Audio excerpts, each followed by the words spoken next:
Best Hermes bags to invest in. This is the second video of my series Hermes as an investment, where I'm talking about the financial aspects, resale value and return on investments on Hermes bags. And like I already said, I will always buy bags that I love. I buy bags for my own personal enjoyment, but it always helps to know that the bags are appreciating while they're sitting in my closet and bringing me enjoyment, that it's not a big waste of money. So if you wanted to know which bags make the best financial investment and have the best ROI, then this video is for you. And at the end of the video, I will be revealing the bag that has 5 to 700% return on investment. So let's get into it. So the best Birkins to invest in, I want to say, are Birkin 25 and Birkin 30. We're not getting into limited editions quite yet. I know that many of you will say, well, there's a Birkin 20, but they're considered limited editions. So I'm talking first about like normal bags, so let's talk about those first. And in terms of the Kellys, I want to say that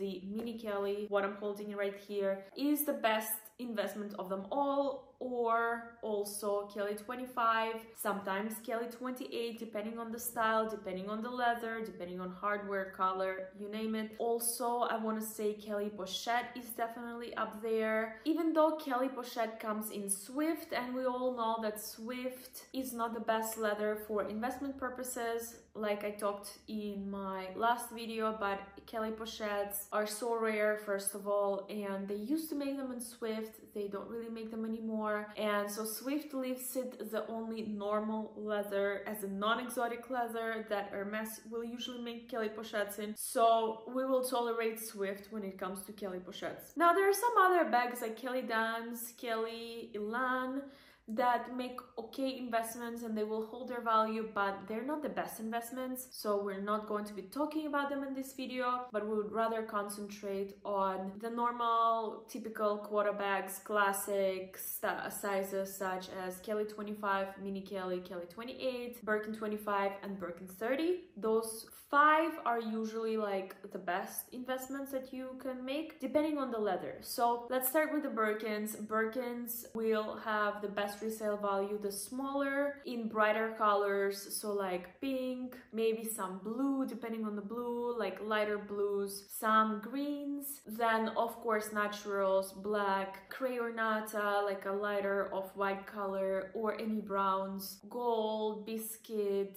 chai. With Birkins, I have not found that there is much of a difference between Sellier and Retourné. So Sellier stitching on the outside, Retourné is stitching on the inside. So the most classic leathers that hold the best investment for the Birkins are Epsom for Sellier and Togo for Retourné. They hold the best value. Sometimes you can find, you know, Epsom and Retourné, they hold okay value, or Chev in Birkin Retourné, they hold much better value. Swift in a Birkin doesn't hold the best value in my opinion. Birkin 25 maybe pushing it depending on the color and condition, but Sellier versus Retourné in a Birkin doesn't matter so much. Now when it comes to Kelly 25 and Kelly 28, Kelly Sellier will have usually much better resale value than Kelly's Retourné, because Kelly's Retourné, they have a lot more wear and tear,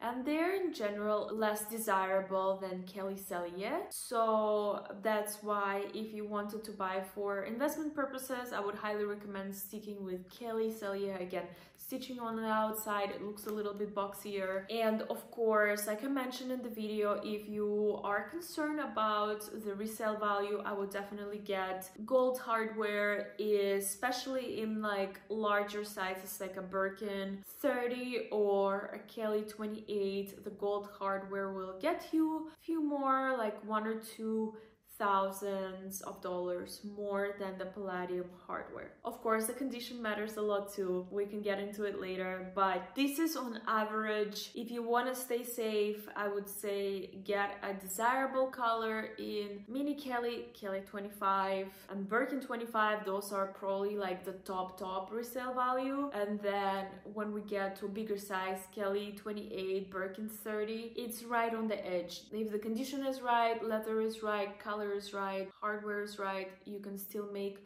a good return on your investment, but obviously not as good as with a Mini Kelly. Now let's quickly touch up on the limited editions. Not all limited editions are valued the same in the Hermes resellers community and Hermes collectors community, so let's get into it. There are some limited editions that have crazy good resale values, such as the Shadow Birkin. They have been around for quite some time and they are known to basically have very good resale, as well as the Birkin Cargo. It is considered like super hard to get and super exclusive and high resale value limited edition. Birkin Cargos, however, you need to take a little bit of a good care of them because they are canvas, so they can get more dirty than regular leather, so just keep that in mind. There's some limited editions that are not as highly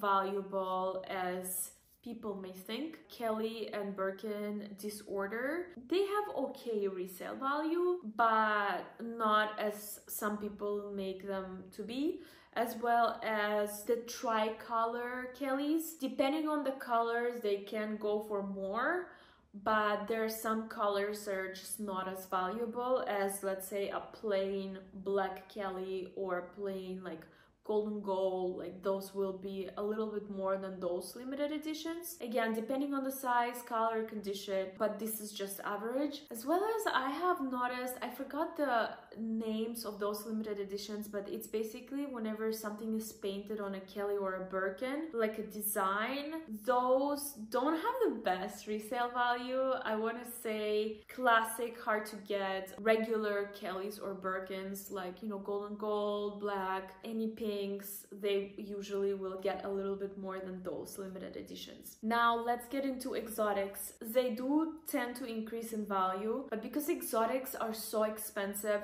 they will not usually get more than double the price. So it's like, will be the return on investment for exotics is obviously depending on the exotic, but usually it is between 50% to 200%, sometimes 300 if it is a very hard bag to get, like, I don't know, an emerald green croc Mini Kelly, like those will go for a little bit more, but it's not the highest ROI out there by any means, the exotics, just because exotics are so expensive. And I'm actually not sure if big exotics like Birkin 40, Birkin 35, Kelly 35 in exotic leathers is such a good investment. I'm actually not sure, but if I had to guess, it would not be a crazy high ROI. Now, of course, there are some exotics that are like super hard to get, you know, any like the black croc Kelly pochette,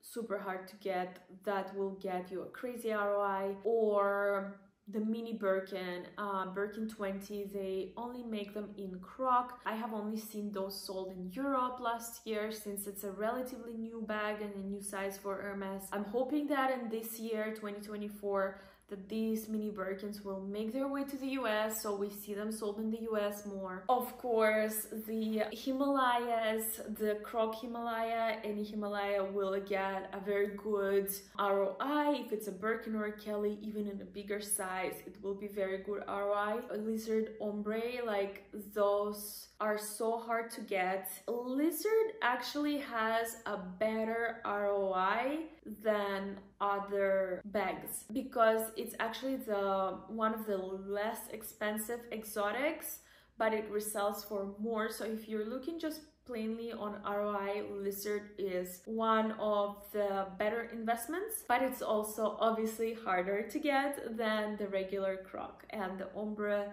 lizard is very like, it's considered a very exclusive. Although a lot of you complain that it gets yellow, so that's something else to consider. And lastly, I just want to touch up on the Hermes Faubourg limited edition. It does some, the Midnight and the Twilight, I believe they come half croc, but they also have a very good ROI. And the white comes full croc, also have a good ROI. So those are very, very hard to get. Faubourg is also called the House Birkin. It's the mini Birkin 20 that has the house windows. It is inspired by Faubourg Saint-Honoré, which is the Hermes mothership flagship store in Paris. It is a very hard to get bag. So those will have obviously very good ROIs. But that brings me to another point, which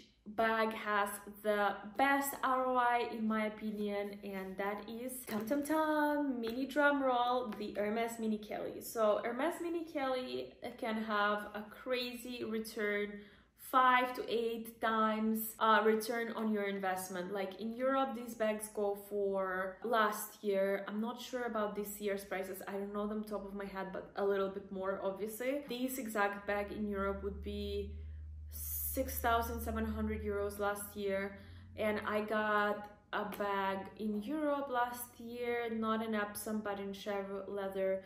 It was 7,250, I want to say, and it was the Chèvre Magnolia Mini Kelly Palladium hardware. So I got it for a little over 7,000 with a tax refund. I want to say it was around 6,500 euros. The same bags were going for $42,000 to $45,000 on resale. So that is around 7 to 8 times more than what I paid for it. Now, of course, the Hermes pinks, like I mentioned, would be considered better investments, but on average, a Mini Kelly resells for 30 to 38 or so $1,000, depending on the color, hardware, condition, you know, leather, things like that, which makes it a very good investment. So even if you get a Mini Kelly in the US or in one of those very expensive countries like Brazil, Argentina, Chile, like Latin America, you will still make a lot of money. So Mini Kelly makes it like probably the best investment out of them all, which is why it's so hard to get. Now, of course, when we're talking about Hermes as an investment, the one crucial part that is within your control is how to take care of your bag. So let me know if you want the follow-up series to Hermes bags as an investment of how to preserve the value of your bag and how to get the best ROI on your Hermes bags. So let me know if that's the video that you want. As always, with love.